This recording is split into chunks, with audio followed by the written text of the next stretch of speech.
20 लाख करोड़ का तो एमओयू हो चुका है। ये एमओयू राइजिंग राजस्थान समिट तक 25 लाख करोड़ तक पहुंचने वाली है। इसके कारण से राजस्थान को राजस्व भी मिलेगा और लोगों को रोजगार भी मिलेगा। मैं पढ़ रहा था पहले माननीय गहलोत साहब के समय भी कोई एमओयू हुई, उसका 2% ही लागू हुआ है। 2% धर्मांतरण के खिलाफ कोई कानून लाया जाए।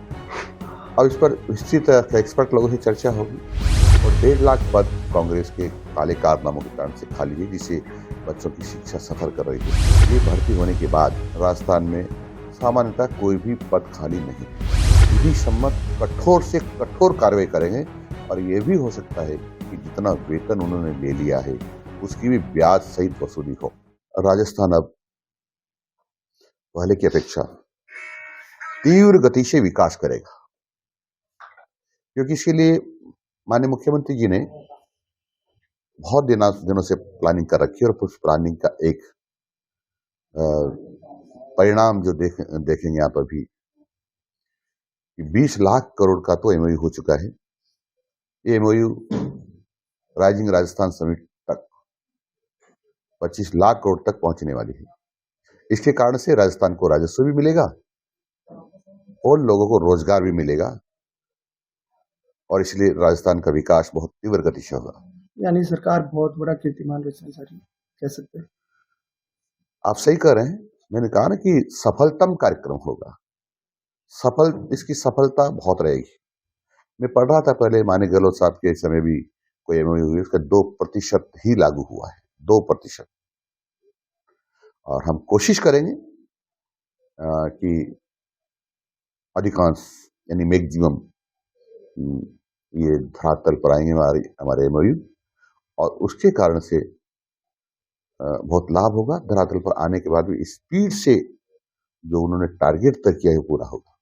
अच्छा सर, धर्मांतरण को लेकर एक कानून लाया जा रहा है आपकी सरकार के, क्या कहेंगे सर, ये कानून कितना लाभ? मैं माननीय मुख्यमंत्री जी को बधाई देना चाहता हूँ, क्योंकि उन्होंने मंत्रिमंडल के माध्यम से सैद्धांतिक स्वीकृति ले ली कि धर्मांतरण के खिलाफ कोई कानून लाया जाए।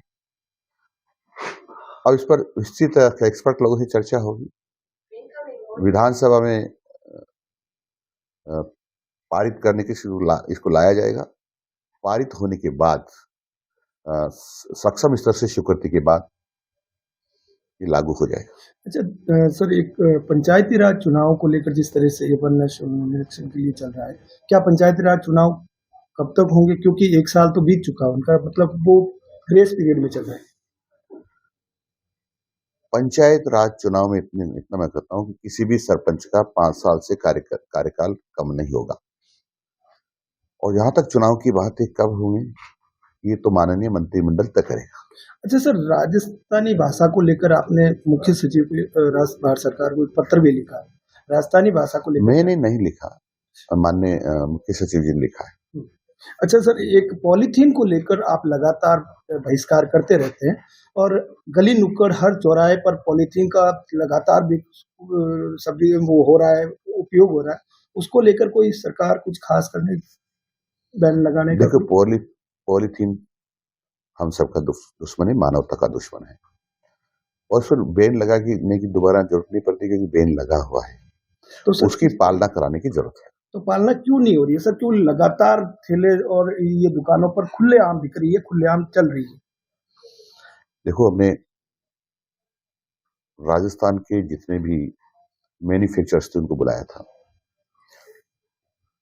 और उनको बुलाने का अर्थ ये था कि भी आप ये बंद कर दें। समझाइश का एक दौर था। ये संयोग से राजस्थान में एक भी मैन्युफैक्चरर्स नहीं है विधि सम्मत। फिर मैंने स्टॉकिस्ट को बुलाया था, स्टॉकिस्ट भी विधि सम्मत एक भी नहीं है। मैंने सभी जिला कलेक्टर्स को निर्देश दिए हैं कि अपने कर्मचारी अधिकारियों के माध्यम से इस सर्वे करवाएं कि कौन कौन मैन्युफैक्चर करता है और कौन कौन स्टॉकिस्ट है, ताकि उनको बुला करके एक समझाइश करें कि आप समय बता दीजिए, 10 दिन 5 दिन आप आपका स्टॉक समाप्त कर लीजिए। उसके बाद यदि आपने इसका उपयोग किया तो विधि सम्मत कठोर कार्रवाई होगी।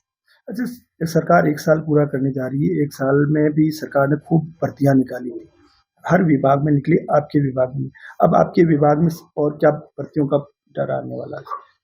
देखो, मैंने पहले भी कहा, अभी भी कह रहा हूं कि माननीय मुख्यमंत्री जी ने 4 लाख सरकारी नौकरियां देने की घोषणा की थी, यानी कर्मचारी भर्ती करने की घोषणा की थी बजट में। तो शिक्षा विभाग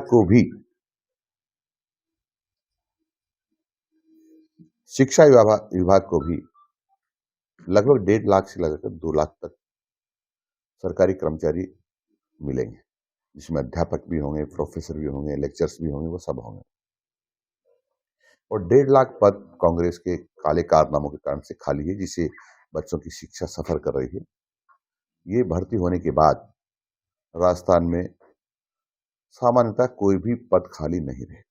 सर, पिछले सरकार की जो भर्तियां थी उनमें कई ऐसे, जो जैसे पीटीआई भर्ती की बात कर लूं, उसमें कई ऐसे जो है प्रमाण पत्र मिले हैं जो वैदिक नहीं, वो नहीं है, वैध नहीं है।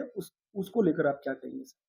कहीं अवैध पाए गए? देखो, एसओजी जांच कर रही है, और जो एसओजी हमको देगी उस पर विधि सम्मत कठोर से कठोर कार्रवाई करेंगे।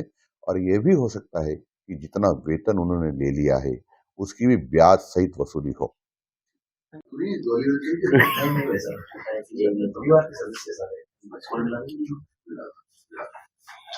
दूसरा बात जो पहले